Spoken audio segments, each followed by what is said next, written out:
ನೀನೇ ಹೋಮ ಹೋಮ ದೇವಾ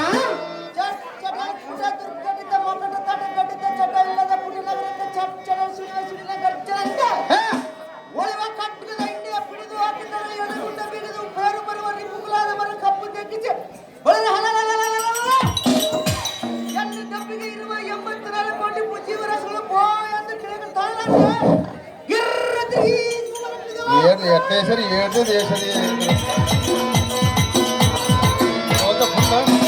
ತಲಕ ಫುಲ್ ರಸದಲ್ಲೇ ದೇವಾ ಬರ್ತದ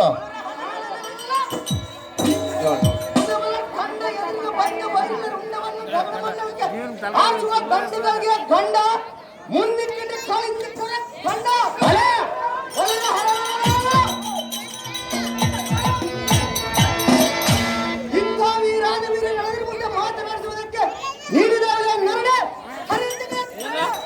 ಓ ದೇವ ನಾವುದಾರೆಂದರೆ ಸೀತಾದೇವಿಗೆ ಶ್ರೀರಾಮನ ಚಿಂತೆ, ಸಾವಿತ್ರಿಗೆ ಸತ್ಯವಾನ್ನ ಚಿಂತೆ, ದ್ರೌಪದಿಗೆ ಪಾಂಡವರ ಚಿಂತೆ, ಅಕ್ಕ ಮಹಾದೇವಿಗೆ ಮಲ್ಲಿಕಾರ್ಜುನನ ಚಿಂತೆ, ಇಲ್ಲಿ ನಿಂತುಕೊಂಡಿರುವ ನಮ್ಮ ರೈತರಿಗೆ ಮಳೆ ಬಂದು ಬೆಳೆ ಬೆಳೆಯಬೇಕೆಂಬ ಚಿಂತೆ, ಅಲ್ಲಿ ಕುಳಿತುಕೊಂಡಿರುವ ನಮ್ಮ ಅಕ್ಕರವರಿಗೆ ನಸುಗೂಡಿ ಯಾವಾಗ ತಿಕ್ಕಬೇಕು ಯಾವಾಗಿಲ್ಲವೆಂಬ ಚಿಂತೆ, ಆ ಚಿಂತೆಯಲ್ಲಿ ಚಿಂತಾತುರನಾಗಿ ಬಂದು ತಮ್ಮನ್ನು ಮಾತನಾಡಿಸುವ ಸುಂದರ ಸಾರಥಿ ನಾನಲ್ಲವೇನೋ ದೇವ, ಹೇಳಿಕೊಂಡು ಬರಬೇಕು ನಿಮ್ಮ ನಾಮಾಂಕಿತವ.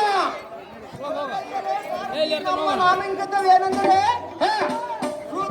ಕುಂಭ ಕುಂಭಮಾನ ಸಿಂಹದನ ಕೈ ಪಡೆಯುವ ಎಡೆ ಪಡೆಯುವ ಮುಸುಕಿನ ಜಾತ ಸಿಂಧೆ ಸಂಜೀವ ಶಿಖರಗಳು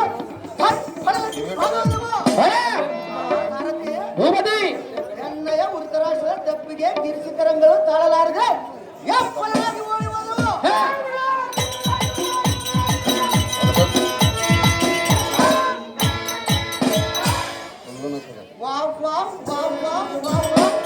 ಎಣ್ಣೆಯ ಕಾರ್ಮಿಕರ ಟೋಪ ಹೊಡೆದಕ್ಕೆ ದೀಪ ಹೊಡೆದಾಯ್ತು. ಬಾಪುರ ಎಣ್ಣೆಯ ಪಪ್ಪ ಯಾರ ಬಡಕ್ಕೆ ಗಗನ ತರ ನಿತ್ತರಿಸಿದೆ. ಈ ದುರ್ಯೋಧನ ರೆಡಿ ಮಾಡ್ರ, ದುರ್ಯೋಧನ ರೆಡಿಯಾಗಿರ್ಬೇಕು, ಕೌರವ ರೆಡಿಯಾಗಿರ್ಬೇಕು. ಭೂಪತಿ ಎಣ್ಣೆಯ ರುದ್ರವಾದ ಪರಾಕ್ರಮಕ್ಕೆ ಪರ್ವತಗಳ ಬೆರ್ರನ್ನು ಬಿಡಿದು ಸಾರಥಿ ಭೂಪತಿ ರೋದ್ರಸಿಂಹ ಶ್ರೀರುದ್ರನ ಮಧ್ವೋಷ ಸತ್ವಂ ತೋರಿಸಿ ಈ ಭೂಮಂಡಲದಲ್ಲಿ ಈ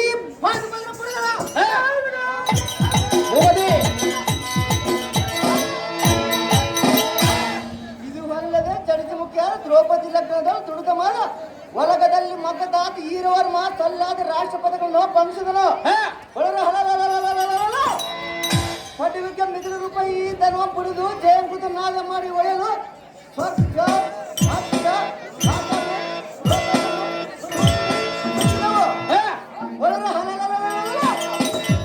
ಈ ಭೂಮಂಡಲದಲ್ಲಿರುವ ಇಂಡಿಗ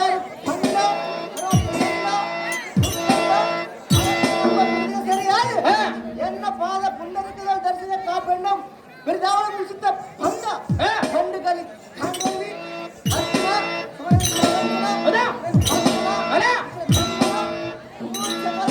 ಬಲ ಸಿಂಹಕರ್ತನ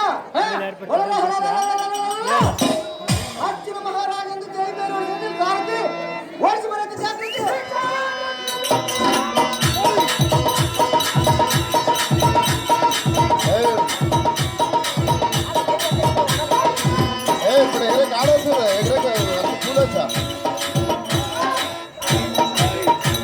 ಅರ್ಜುನ ಮಹಾರಾಜರಾದರೆ ಗರ್ಜನೆಯಿಂದ ಈ ಸಭಾಮಂದಿರಕ್ಕೆ ಬಂದ ಕಾರಣವೇನು ದೇವ ದಿವ್ಯ ಪ್ರಭಾವ?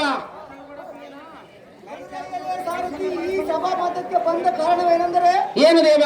ನಮ್ಮ ಅಣ್ಣನಾದ ಧರ್ಮರಾಜನ ಕರೆಸಿದ ಕಾರಣ ಬರನಾದ ಕನ್ಯಾ ಸಾರಥಿ ನಮ್ಮ ಅಣ್ಣನ ತೋರಿಸಿದ ಜಾಗೃತಿ. ನಿಮ್ಮೆಷ್ಟದಂತಾಗಲಿ ಭೂಪತಿ, ಪೀಠವನ್ನು ಅಲಂಕರಿಸಿದ ಜಾಗೃತಿ. ಅಪ್ಪ ಏನಾರ